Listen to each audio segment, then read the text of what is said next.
Hello friends. तो learn geography में आपका बहुत बहुत स्वागत है। आज हम देखेंगे आपका जो केवीएस का और एनवीएस का जो एग्ज़ाम है आपका, और एग्ज़ाम की जो डेट है वो आपके लास्ट मार्च में है। ठीक है, केवीएस का और एनवीएस का लास्ट मार्च में आपको एग्ज़ाम की डेट दे दी गई है और सिलेबस भी यहाँ आपको प्रोवाइड करवा दिया गया है। तो आज हमारा है ये पीजीटी ज्योग्राफी का सिलेबस, जो आपको मैंने आपकी जो ऑथेंटिक साइट है वहीं से ये मैंने आप डाउनलोड किया है।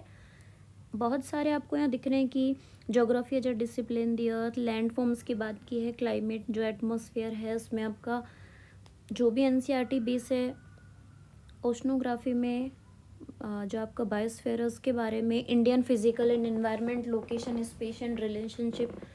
तो ये आपका सिलेबस है पूरा, यहाँ आप देख सकते हैं। ये आज की क्लास जो है इसमें हम सिलेबस नहीं डिस्कस करें। आज की जो क्लास है उसमें हम आपका टॉपिक डिस्कस करते हैं, the world population distribution, density and growth. ठीक है, ये क्लास 12th में एक चैप्टर है द वर्ल्ड पॉपुलेशन डिस्ट्रीब्यूशन, जहाँ हम देखेंगे डेंसिटी एंड ग्रोथ की हम बात करते हैं। तो हम चैप्टर पे चलते हैं और आज ये पूरा सिलेबस है आपका, जो मैंने आपकी केवीएस की साइट से ही डाउनलोड किया है। ठीक है, तो आज वर्ल्ड पॉपुलेशन, जिसमें डिस्ट्रीब्यूशन, डेंसिटी एंड ग्रोथ, यहाँ जो भी इम्पोर्टेंट टॉपिक, जो भी इम्पोर्टेंट पॉइंट हैं आपके एग्जाम पॉइंट ऑफ व्यू से, वो हम सब देखेंगे। तो सबसे फर्स्ट मैं यहाँ, ऐसा नहीं है कि आप लाइन टू लाइन पढ़ेंगे और 2-3 घंटे में जो है हम इस चैप्टर को कंप्लीट करेंगे, नहीं। जो भी आपके लिए, क्योंकि आपका एग्ज़ाम बहुत जल्दी ही है, इसीलिए जो भी इम्पॉर्टेंट टॉपिक है वो हम यहाँ डिस्कस करेंगे। और जो नेक्स्ट क्लास होगी उसमें मैंने अपने हैंड रिटन नोट्स जो हैं आपको वो भी मैंने तैयार किए हैं, तो उसके बेस पे भी हमारी क्लास होगी। और आपका जो केवीएस और एनवीएस का जो एग्ज़ाम है, ठीक है, उसमें एमसीक्यूज़ भी हैं, मल्टीपल चॉइस क्वेश्चंस भी होंगे, और आपका जो पेन पेपर, जो ओएमआर शीट पे तो आपके क्वेश्चंस होंगे ही जो एमसीक्यू होंगे, और पेन पेपर जो क्वेश्चन है वो आपके 10 क्वेश्चन, 4-4 नंबर के क्वेश्चन होंगे। तो वो भी आंसर आपको, उसकी भी प्रैक्टिस, दोनों ही तरह के आपको यहाँ हमारा जो चैनल है लर्न ज्योग्राफी, यहाँ आपको मिलेगा। तो चलिए चैप्टर स्टार्ट करते हैं। फर्स्ट यहाँ हम देखते हैं कि जो जॉर्ज बी क्रेसी, ठीक है, जॉर्ज बी क्रेसी हैं, वो बताते हैं कि Asia has many places where people are few and few places where people are very many। ठीक है, तो एशिया के बारे में जॉर्ज बी क्रेसी जो है वो बोलते हैं कि जो एशिया है उसमें कुछ ऐसी जगह हैं जो मैनी प्लेसेस हैं, वहाँ कम लोग रहते हैं, और कुछ ऐसी जगह हैं जहाँ बहुत ज़्यादा लोग, मीन्स जो पॉपुलेशन है वो बहुत ही ज़्यादा है। तो आपसे वन लाइनर में ये क्वेश्चन पूछा जा सकता है, ये सेंटेंस एज इट इज़ आपको दे दिया जाएगा, Asia has many places where people are few and few places where people are very many. यदि आप हिंदी के स्टूडेंट हैं तो ये इसकी हिंदी है कि एशिया में बहुत अधिक स्थानों पर कम लोग और कम स्थानों पर बहुत अधिक लोग रहते हैं। ऐसा किसने कहा है? ऑप्शन में आपको दे दिया जाएगा और उसमें से एक ऑप्शन आपका होगा, वो होगा क्रेसी का।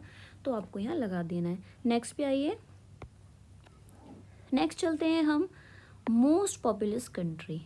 ठीक है, मोस्ट पॉपुलस कंट्री, क्योंकि ये एनसीईआरटी बेस आपको बताया है कि आपका जो एनसीईआरटी है 11th-12th का वो आपके एग्ज़ाम में आएगा, तो ये एनसीईआरटी पीडीएफ ही है। तो यहाँ आपको जो मोस्ट पॉपुलस कंट्री दिए गए हैं वो है चाइना, सबसे ज़्यादा पॉपुलेशन है चाइना, फिर इंडिया, यूएसए, नंबर 4 पे Indonesia, Brazil, Pakistan, Nigeria, Bangladesh, Russia, Mexico. तो ये आपको, ऐसा नहीं कि कोई 1-2 ही आपको याद करने, बिल्कुल आपको 1, 2, 3, 4 जितने भी यहाँ 10 कंट्रीज़ के आपको नाम दिए गए हैं। ठीक है, जहाँ सबसे ज़्यादा, मीन्स कितनी, 60% जो पॉपुलेशन है वो यहाँ रह रही है, जिसमें से कितने एशिया में हैं, 6। ये भी आपको याद रखना है। ठीक है ना, एक अलग कलर से हम इसको बना देते हैं। ठीक है, 10 मोस्ट पॉपुलस कंट्रीज, ठीक है, of the world contribute about 60% of the world's population, ठीक है। 10 मोस्ट पॉपुलस कंट्री आपको दिए गए हैं जहाँ 60% पॉपुलेशन है वो रहती है, जिसमें आपको 10 नाम दिए गए हैं: China, India, USA, Indonesia, Brazil, Pakistan, Nigeria, Bangladesh, Russia और Mexico. 6 are located in Asia, इसमें से 6 हैं वो आपके एशिया कॉन्टिनेंट में हैं, ठीक है। नेक्स्ट देखते हैं अभी। हाँ, ये एक और इसी में इम्पॉर्टेंट है जो राल्फ वाल्डो इमर्सन है, ठीक है। कौन है ये? Ralph Waldo immersion. इमर्सन क्या कहते हैं? इमर्सन बोलते हैं कि गोल्ड की बहुत इंपॉर्टेंस, ठीक है, आपको सभी को पता है कि गोल्ड की क्या इंपॉर्टेंस होती है, ठीक है, लेकिन इमर्सन बोलते हैं कि गोल्ड नहीं, मैन एंड वोमेन, ठीक है, वो ही क्या करते हैं, किसी भी जो कंट्री है उसको ग्रेट और स्ट्रॉन्ग बनाते हैं। किसी भी कंट्री को जो स्ट्रॉन्ग और ग्रेट बनाता है वो गोल्ड नहीं बनाता है, कौन बनाता है? वहाँ के जो लोग हैं वो उसे ग्रेट बनाते हैं और उसे स्ट्रॉन्ग बनाते हैं, ठीक है। क्यों? क्योंकि वो क्या करते हैं, वो जो अपना सम्मान होता है, मान सम्मान होता है, उसके लिए वो खड़े रहते हैं हमेशा। फिर उसके बाद में वो बहुत ज़्यादा सफ़र करते हैं, परिश्रम करते हैं, स्टैंड मतलब अपने लिए, अपने देश के लिए हमेशा वो खड़े रहते हैं। और एक वर्ड में यदि आप देखेंगे तो क्या है, वो पिलर होते हैं। जो भी किसी भी देश में जो भी नागरिक होते हैं, जो मैन एंड वुमेन होते हैं, वो क्या होते हैं उस नेशन के, वो पिलर होते हैं, ठीक है। तो ऐसा कौन बताते हैं? ऐसा इमर्सन कहते हैं। तो एक ही पेज में आपको 3 इंपॉर्टेंट पॉइंट मिले जो आपको याद रखने हैं। जॉर्ज बी क्रेसी क्या बोलते हैं? जॉर्ज बी क्रेसी एशिया के बारे में बताते हैं, फिर इमर्सन की बात करते हैं और 10 मोस्ट पॉपुलस कंट्रीज़ की बात हम करते हैं। तो अब हम चलते हैं नेक्स्ट पेज पे।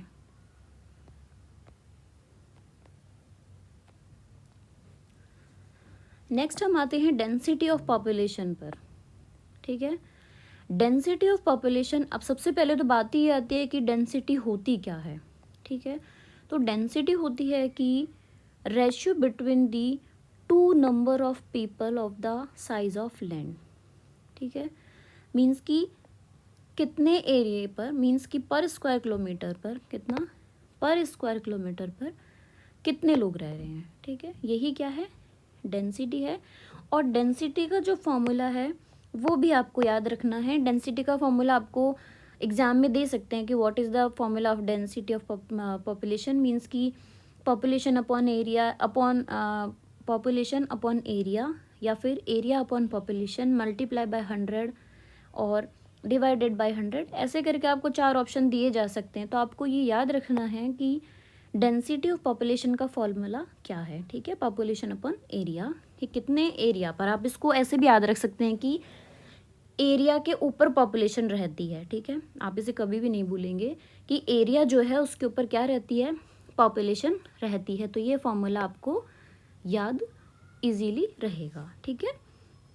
ये एक एग्जाम्पल भी आपको यहाँ दिया है कि यदि इतने पीपल रह रहे हैं और पर स्क्वायर किलोमीटर एरिया है तो क्या डेंसिटी कैलकुलेशन होगी, ठीक है। चलिए नेक्स्ट पे चलते हैं। अभी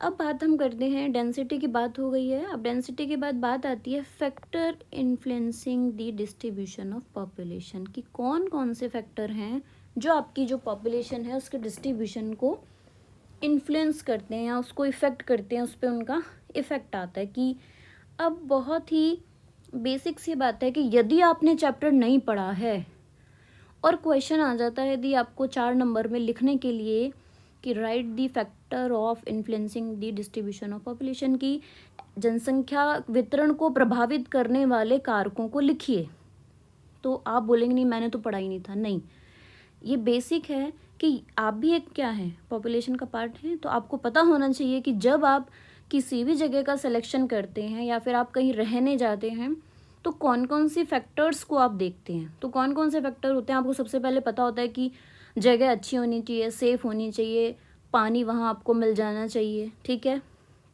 फिर जो लैंड है वो बहुत ज़्यादा कैसा नहीं है, ऐसा नहीं होना चाहिए कि बहुत ज़्यादा स्लोपी एरिया है, माउंटेन है, लैंडस्लाइड हो जाएगा, अर्थक्वेक ज़्यादा आएगा, ठीक है। इस तरह का भी लैंड नहीं होना चाहिए। क्लाइमेट हम देखते हैं, ना ज़्यादा सर्दी हो ना गर्मी हो, एक मॉडरेट क्लाइमेट हम देखते हैं। सॉइल वहाँ अच्छी हो, यदि आप एक एग्रीकल्चर बैकग्राउंड से हैं, यदि आप एग्रीकल्चर फील्ड में यदि आप हैं, तो आप क्या देखेंगे, सॉइल की जो फॉर्मेशन है, सॉइल कौन सी है, उसमें आप एग्रीकल्चर एक्टिविटीज़ आप कर पाओगे या नहीं कर पाओगे। तो ये बेसिक है कि कौन कौन से फैक्टर जो हैं वो किसी भी डिस्ट्रीब्यूशन को क्या करते हैं, इन्फ्लुएंस करते हैं या इफ़ेक्ट उनका होता है। चलिए स्टार्ट करते हैं। तो सबसे पहले आपको क्या करना है, ज्योग्राफिकल फैक्टर पहला फैक्टर आता है, उसमें आता है ज्योग्राफिकल फैक्टर। सेकंड जो फैक्टर है वो है इकोनॉमिक फैक्टर, और थर्ड हमारा आता है सोशल एंड कल्चर फैक्टर। ये 3 फैक्टर हैं जो इन्फ्लुएंस करते हैं। अब इनके सभी, यदि मान ली अभी वैसे हम अलग क्लास में आपको क्वेश्चन जो आपके 4-4 नंबर के जो सब्जेक्टिव क्वेश्चन होंगे उनकी प्रैक्टिस भी हम करवाएंगे, पर फिर भी मैं थोड़ा बता देती हूँ। यदि एग्जाम में क्वेश्चन आता है तो आपको क्या करना है कि एक इस तरीके से आपको एक डायग्राम बना देना है कि यहाँ आपको लिखना है factor influencing the distribution of population, then geographical factor, then economic, culture and social and culture factor. Then उसके बाद में यहाँ पे वाटर, लैंड, ठीक है। तो 1 2 3, तो फिर यहाँ हम क्या लिख सकते हैं, यहाँ लिखेंगे हम वाटर, उसके बाद हम यहाँ लिखेंगे लैंड, फिर क्लाइमेट। तो इस तरीके से जो एक चार्ट है उसको आप बनाएंगे, उसके बाद आप आंसर लिखेंगे, तो आपके पूरे 4 में से 4 नंबर आपको मिलने वाले, कोई आपके मार्क्स नहीं काटेगा, ठीक है। चलिए अभी हम टॉपिक पे आते हैं। जब हम इसकी प्रैक्टिस करेंगे सब्जेक्टिव क्वेश्चंस की, तभी हम इसको देखेंगे, ठीक है। तो ज्योग्राफिकल जो फैक्टर है उसमें फर्स्ट फैक्टर आता है वो है आपका अवेलेबिलिटी ऑफ वाटर, मीन्स कि जल की उपलब्धता, पानी की उपलब्धता। Water is the most important factor of for life, ठीक है, सभी को पता है। People prefer to live in area where fresh water easily available, जहाँ फ्रेश वाटर इजीली अवेलेबल होगा आपको, उसी प्लेस पे आप क्या करेंगे, प्रेफर करेंगे आप वहाँ रहना। Water is use for drinking, bathing, cooking and also for cattle, यदि आपके पास एनिमल्स हैं तो उनके लिए भी ज़रूरी है। यदि आप एग्रीकल्चर कर रहे हैं तो क्रॉप प्रोडक्शन के लिए ज़रूरी है। इंडस्ट्री यदि आप सेटअप कर रहे हैं किसी एरिया में तो उसके लिए भी सबसे ज़्यादा वाटर की ज़रूरत होती है। और नेविगेशन, तो यदि आप जो वाटर है वो पीने के लिए, bathing, cooking, cattle, crops, industries में और नेविगेशन के लिए, इन सभी फैक्टर्स के लिए हमें पानी की ज़रूरत होती है, ठीक है। जिसमें जो नदी घाटियाँ होती हैं वो विश्व के सबसे घने बसे हुए क्षेत्र होते हैं, मीन्स कि जो river valleys are among the most dense populated area in the world. अब ये एक सिंगल लाइन है, और जब क्वेश्चन आएगा तो आप यही सोचेंगे कि ये लाइन कहाँ से आई है, ये क्वेश्चन कहाँ से आया है कि मोस्ट जो वर्ल्ड में डेंस एरिया है, मोस्ट डेंस जो पॉपुलेटेड एरिया है वो कौन सा है, तो वो है आपका रिवर वैली एरिया, ठीक है। River valley area are among the most densely populated area of the world, means कि नदी घाटियाँ विश्व के सबसे सघन बसे हुए क्षेत्र होते हैं। क्यों होते हैं, क्योंकि वहाँ पे जल की उपलब्धता सबसे ज़्यादा मीन्स अच्छी होती है, ठीक है। नेक्स्ट पॉइंट पे आते हैं लैंडफॉर्म्स पे।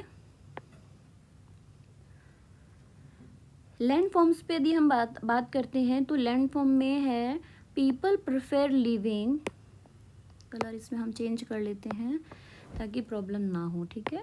People prefer living on a flat plain and gentle slope. कैसा चाहिए रहने के लिए, एक फ्लैट प्लेन एरिया चाहिए और जेंटल स्लोप, जहाँ पे मंद ढाल वाला एरिया होगा, ढाल जहाँ ज़्यादा नहीं हो, एकदम समतल जो प्लेन एरिया होगा वो जगह हम रहने के लिए प्रेफर करते हैं। Because why, area are favourable for the production of crop, build road and industries. क्यों, क्योंकि हम क्या करते हैं कि जो फ्लैट एरिया होगा वहाँ आप अच्छे से क्रॉप प्रोडक्शन कर सकते हैं, जो एक लार्ज एरिया स्केल पे है आप क्रॉप प्रोडक्शन कर सकते हो, बिल्ड रोड्स, रोड आप बना सकते हो इजीली, वहाँ रोड बन जाएंगे। जबकि हम माउंटेनियस एरिया पे जाते हैं तो रोड बनाने में बहुत ज़्यादा दिक्कत आती है, खर्चा भी आता है और डैमेज भी बहुत ज़्यादा हो जाता है, और फिर भी श्योरिटी नहीं होती कि जो रोड है वो अच्छे से बनेगा या नहीं बनेगा। और नेक्स्ट है इंडस्ट्रीज का जो सेटअप है, वो भी आपका जो फ्लैट प्लेन एरिया है उस पर अच्छे से आप कर पाते हैं।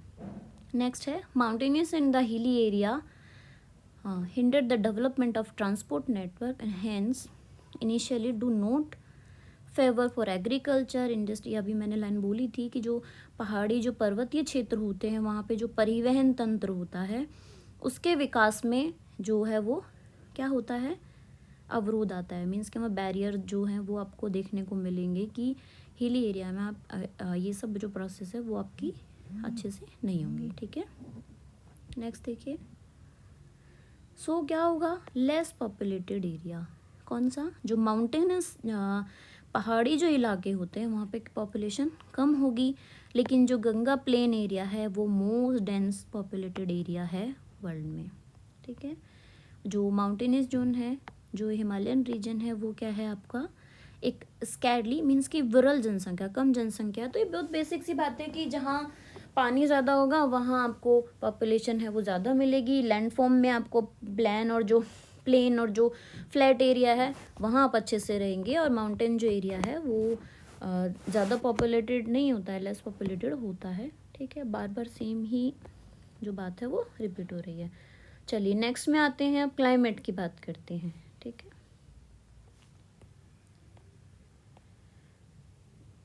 क्लाइमेट पे आ जाते हैं अभी हम।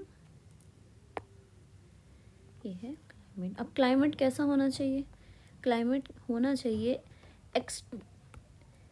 an extreme climate such a very hot and cold desert are uncomfortable for human habitation। Means कि जो बहुत ज़्यादा गर्म और बहुत ज़्यादा ठंडा जो भी मरुस्थल है वहाँ पे आपको जो अनकंफर्टेबल क्लाइमेट आपको जहाँ पे मिल रहा है, मीन्स अनकंफर्टेबल है वो आपके लिए। भाई ज़्यादा गर्मी में भी हम नहीं रह सकते और ज़्यादा ठंडी में भी हम नहीं रह सकते, तो वो आपके लिए अनकंफर्टेबल हो गया। जो मानव बसाव है उसके लिए वो अनकंफर्टेबल एरिया है। ठीक है, area with in comfortable climate where जहाँ नॉट मच सीजनल वेरिएशन, जहाँ ज़्यादा वेरिएशन आपको देखने को नहीं मिलेंगे सीजन्स में, मोर जो पीपल्स होंगे उनको वो क्या करेगा, अट्रैक्ट करता है, लोग सबसे ज़्यादा वहाँ होंगे। Area with very heavy rainfall और extreme harsh climate have low population. सभी को पता है कि यदि अब बारिश भी बहुत ज़्यादा हो रही है, ठीक है, हैवी रेनफॉल हो रहा है, एक्सट्रीम रेनफॉल हो रहा है, और क्लाइमेट भी वहाँ पे सही नहीं है, तो आपकी पॉपुलेशन उस एरिया में लो होगी। Mediterranean reason were inhabited for early period in history do their pleasant climate. तो जो भूमध्य सागरीय जो प्रदेश होता है, जो मेडिटेरियन रीजन है, वो बहुत ही कब की बात कर रहे हैं, हिस्ट्री की बात कर रहे हैं, इतिहास की बात कर रहे हैं, कि जो शुरू में जो हिस्ट्री पीरियड की बात हो रही है, अर्ली हिस्ट्री पीरियड की, तो वहाँ पे वो बहुत ही प्लीजेंट एकदम, बहुत ही सुखद एकदम क्लाइमेट था रहने के लिए, जो मेडिटेरियन रीजन की बात है। अब हम आते हैं नेक्स्ट पे, वो है सॉइल।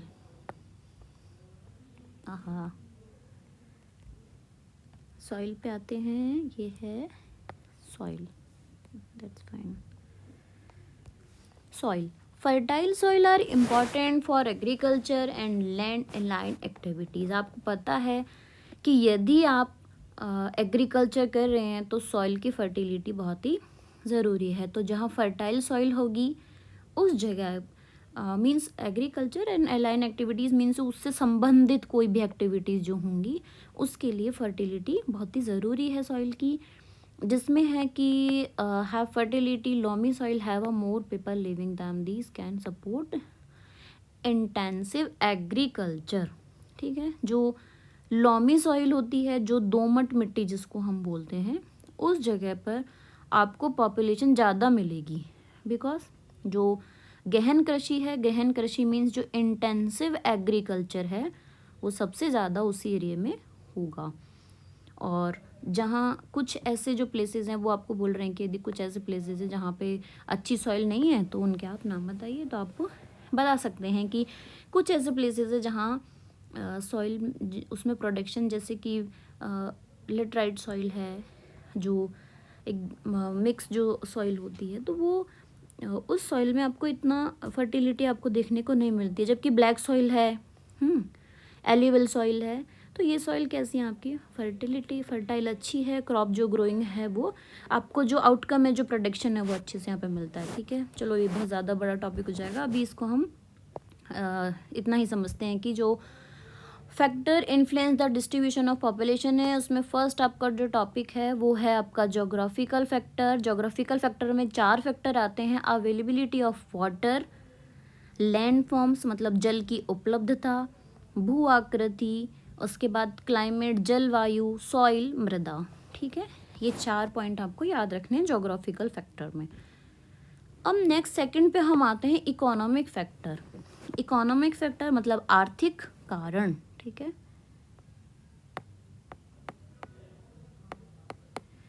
आर्थिक कारण। ठीक है, आर्थिक कारण में हम सबसे पहली बात करते हैं मिनरल्स की। मिनरल्स मीन्स खनिज। खनिज की बात हम यदि करते हैं तो आपको पता है कि जो मिनरल्स के जहाँ डिपोजिशन अच्छे होते हैं वो जगह जो आपके पॉपुलेशन है उसको इन्फ्लुएंस करती है। मीन्स जितने भी ऐसे लेबर वर्कर्स हैं जो आपके प्राइमरी एक्टिविटीज़ में भी हैं, देन उसके बाद सेकेंडरी टर्शरी एक्टिविटीज़, क्योंकि हम एक इंडस्ट्री की बात करते हैं तो सभी रिक्वायर होते हैं, तो मिनरल डिपोजिशन जो है वो आपको अट्रैक्ट करते हैं किसके लिए, इंडस्ट्रीज़ के लिए। माइनिंग होगी, इंडस्ट्रियल एक्टिविटी होगी, वहाँ एम्प्लॉय जनरेट होगा, तो वहाँ जब एम्प्लॉय जिस एरिया में जनरेट होता है वहाँ स्किल्ड और सेमी स्किल्ड जो वर्कर होते हैं, स्किल्ड भी और सेमी स्किल्ड भी, वही यदि आप स्किल्ड आपको हैं तो आप सेकेंडरी टर्शरी क्वार्टरनरी क्वेनरी ये सब आप, और यदि आप स्किल्ड नहीं हो तो आप सेमी स्किल्ड जो पर्सन होते हैं, जो वर्कर होते हैं, वो भी उस एरिया में आपको डेंसली पॉपुलेटेड मिलेंगे। ठीक है, इसके बाद में यहाँ एक एग्जाम्पल आपको दिया गया है कि जो अफ्रीका है, ठीक है, उस अफ्रीका में एक है Katanga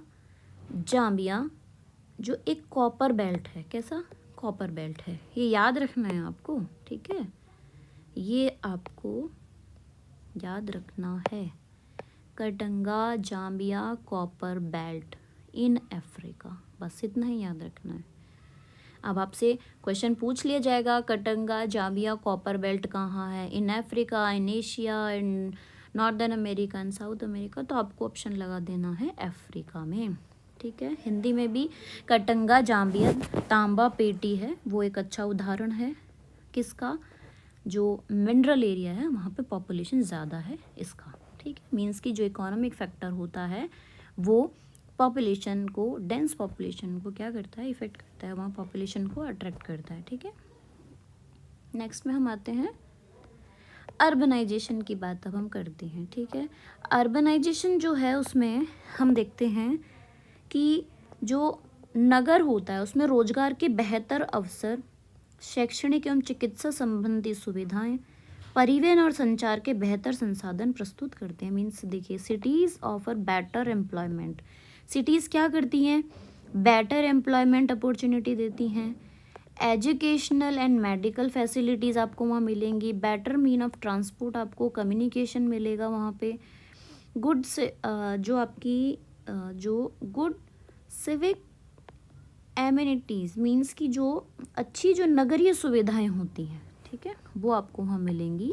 attract of city life draw people of city, ठीक है, ये बोल रहे हैं the attraction of city life drew people to the city, means कि जो भी नगरीय जीवन है, ठीक है, उसमें आपको अच्छी सुविधाएं दे मिल रही हैं तो आकर्षण लोगों को नगरों की ओर खींचते हैं। ठीक है, यदि अच्छी आपके पास में गुड सिविक जो आपके पास बेहतर यदि सुविधाएं हैं तो वो लोगों को क्या करें, अपनी तरफ अट्रैक्ट करते हैं। ठीक है, lead to rural to urban migration and cities grow in size, means कि जब आप जो अभी ऐसा हो भी रहा है कि जो गांव से जो रूरल से है वो अर्बन में माइग्रेशन हो रहा है, लोग क्या करते हैं, रूरल से गांव से शहर में किसके लिए जाते हैं, सबसे पहला तो माइग्रेशन जो होता है वो एम्प्लॉयमेंट के लिए है कि यदि आपके पास अनएम्प्लॉय आप यदि हैं तो आप एम्प्लॉय एम्प्लॉयमेंट के लिए यदि आप है तो वो आप माइग्रेशन करते हैं तो रूरल टू अर्बन जाते हैं। और यदि आप रूरल टू अर्बन भी आते हैं तो आप वहाँ देखते हैं कि कुछ अच्छी सुविधाएं, जो बेटर ट्रांसपोर्ट आपको मिल जाना चाहिए। आपको पता है जब भी हम कहीं जाते हैं तो एक ऐसी जगह रहना पसंद करते हैं कि हाँ यहाँ से रेलवे स्टेशन पास है, यहाँ से बस स्टैंड पास में है, यहाँ से जो ऑटो स्टैंड है वो पास में है, तो मीन ऑफ ट्रांसपोर्ट कम्युनिकेशन वहाँ से बेटर होगा। ठीक है, मेडिकल फैसिलिटी यदि आपको कुछ हो जाता है हॉस्पिटल पास में होगा। तो ये सब बेसिक जो फैक्टर हैं, ठीक है, जो अट्रैक्ट करते हैं। और लास्ट इसी में आपके जो इकोनॉमिक में आता है वो आपके आता है इंडस्ट्रियलाइजेशन।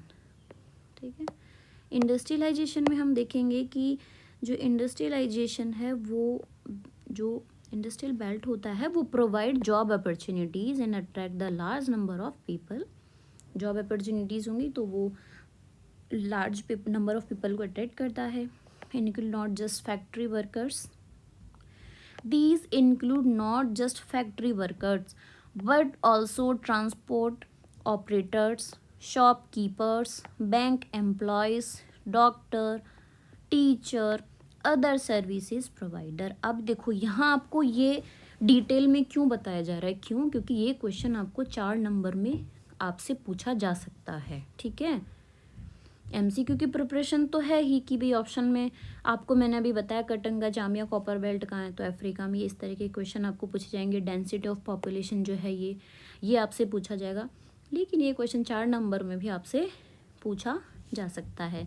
अब आप इंडस्ट्रियलाइजेशन में क्या लिखेंगे कि जब भी हमारे माइंड में इंडस्ट्री आती है तो हम उससे दूर हट जाते हैं। जी बिल्कुल नहीं, क्योंकि इंडस्ट्री में जो जॉब कर रहा है, जो फैक्ट्री के अंदर जो वर्कर है वो ही नहीं है, वहाँ जो ट्रांसपोर्ट ऑपरेटर होते हैं, आपने देखा होगा जो इंडस्ट्री जहाँ होती है उसके आसपास बहुत सारी दुकानें होती हैं चाय की, और भी मतलब जो भी आपको वहाँ छोटे छोटे सामान मिल जाते हैं। ठीक है, बैंक आपको वहाँ दिखेगा, डॉक्टर भी वहाँ चाहिए होता है, टीचर जो वो एम्प्लॉय जो होते हैं उनके फैमिली को बच्चों को पढ़ाने के लिए।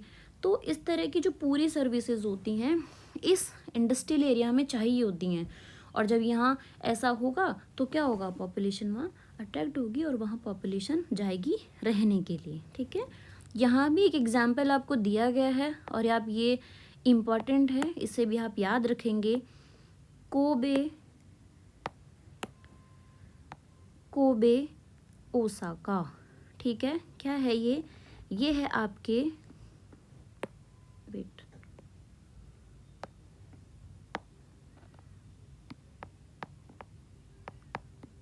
Kobe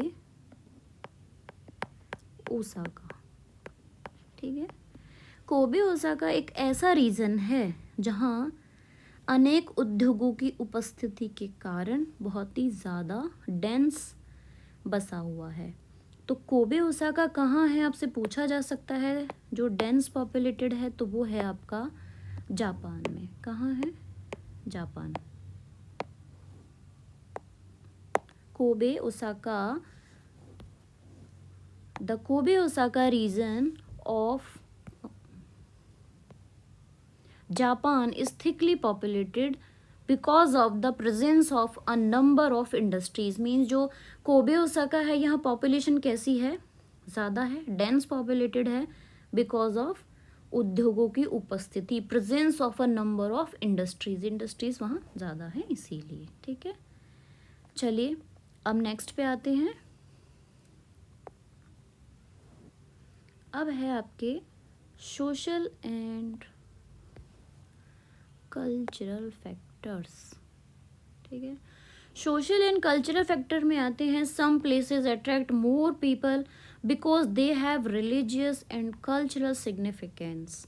in the same way people tend to move away from place where there is social and political unrest. Means कि कुछ जो आपके सामाजिक और सांस्कृतिक जो कारक होते हैं, जो सोशल एंड कल्चरल फैक्टर होते हैं, वो इफेक्ट करते हैं, जिसमें कुछ ऐसे प्लेसेस होते हैं जो कैसे होते हैं, रिलीजियस होते हैं, मीन्स धार्मिक होते हैं। कैसे होते हैं वो, धार्मिक होते हैं, रिलीजियस होते हैं। कुछ ऐसे होते हैं जो सांस्कृतिक, जिनका सिग्निफिकेंस होता है, मीन जिनकी कल्चरल इम्पोर्टेंस होती है। उन जगह को लोगों को वो प्लेस अट्रैक्ट करते हैं। जैसे कुछ एग्जाम्पल हमारे कंट्री में भी, जब आप इंडियन ज्योग्राफी जब हम पढ़ते हैं और उसमें भी हम डेंसिटी पॉपुलेशन डिस्ट्रीब्यूशन पढ़ते हैं, तो वहाँ बहुत सारे एग्जाम्पल आपको देखने को मिलेंगे, जिसमें वाराणसी है जो एक एग्जाम्पल है।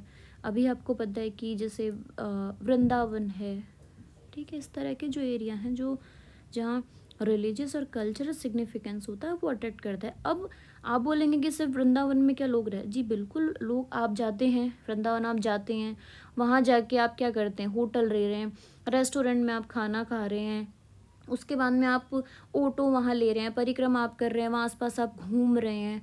तो ऐसा नहीं कि सिर्फ एक ही पॉइंट से आप देखेंगे, जी बिल्कुल नहीं।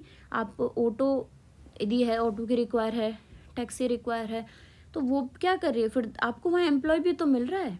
तो इसीलिए वहाँ क्या करते हैं, वो फैक्टर भी आपको क्या कर रहे हैं, पॉपुलेशन को अट्रैक्ट करते हैं, ठीक है।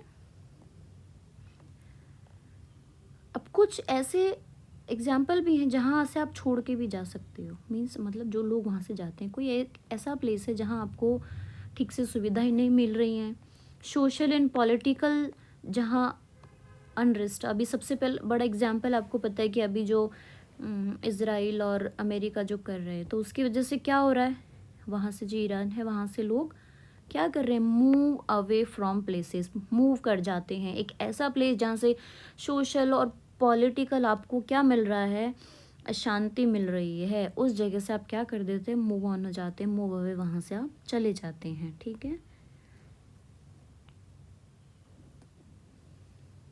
Many time government offer the incentive to people to leave sparsely populated area, move away from the overcrowd places। कि बहुत सारे ऐसे एरिया होते हैं जो ओवर क्राउडेड एरिया होते हैं, वहाँ से कई बार गवर्नमेंट भी आपको क्या करती है, जो सरकार होती है वो कई बार विरल जनसंख्या वाले क्षेत्रों में बसने अथवा भीड़ भाड़ से जो प्लेस होता है, जो ओवर क्राउडेड होता है, वहाँ से आपको जाने के लिए क्या करती है, प्रोत्साहित करती है, इन्फ्लुएंस आपको करती है, ठीक है। तो ये कुछ इम्पॉर्टेंट जो टॉपिक आपने यहाँ देख लिए हैं, जिसमें जॉर्ज बी क्रेसी, इसका हम एक बार रिवीजन करेंगे, ठीक है। तो फर्स्ट पेज में था, जॉर्ज बी क्रेसी बोलते हैं Asia has many places where people are few, और few people where few places where people are very many. कम जगह एशिया में जहाँ ज़्यादा लोग हैं, और ज़्यादा कुछ ऐसी जो फ्लू प्लेसेस हैं वहाँ हाँ ज़्यादा लोग हैं, और ज़्यादा जगह ऐसी जहाँ कम लोग हैं। फिर जो इमर्सन होते हैं वो गोल्ड की इम्पोर्टेंस नहीं रखते हैं, वो बोलते हैं कि किसी भी कंट्री की स्ट्रॉन्ग और ग्रेड बनाने के लिए वहाँ की जो पॉपुलेशन है वो ही एज अ पिलर होती है। 10 मोस्ट पॉपुलेस कंट्रीज़ की हमने बात कर दी है। उसके बाद डेंसिटी ऑफ पॉपुलेशन फार्मूला सबसे इम्पॉर्टेंट है, याद रखना है, पॉपुलेशन अपॉन एरिया, ठीक है। और ये हिंदी में आपका होता है कि जनसंख्या बटे क्षेत्रफल, ठीक है। तो बस इतना याद रख लो कि एक एरिया पे पॉपुलेशन रहती है, तो इजीली ये याद हो जाएगा। फिर ज्योग्राफिकल फैक्टर हमने देख लिए हैं 4, water, land, climate, soil. Economic factor में हम देख लेते हैं मिनरल, अर्बनाइजेशन और मिनरल्स, अर्बनाइजेशन और इंडस्ट्रियलाइजेशन की हम उसमें बात कर लेते हैं, जिसमें खनिज हो गया, नगरीकरण है, और यह है आपका औद्योगिकरण। नेक्स्ट में आपका आता है सामाजिक और सांस्कृतिक कारक, जिसमें आपको पता है कि जो रिलीजियस और कल्चर सिग्निफिकेंस जो यदि है एरिया, तो वो आपको इफ़ेक्ट करता है। अब कुछ बहुत इम्पॉर्टेंट जो फॉर्मूले हैं वो आपके इस चैप्टर में हैं, इसको हम नेक्स्ट क्लास में कंप्लीट कर दें, क्योंकि ये वीडियो बहुत ज़्यादा बड़ा हो जाएगा, ठीक है। तो मिलते हैं नेक्स्ट क्लास में। Thank you so much.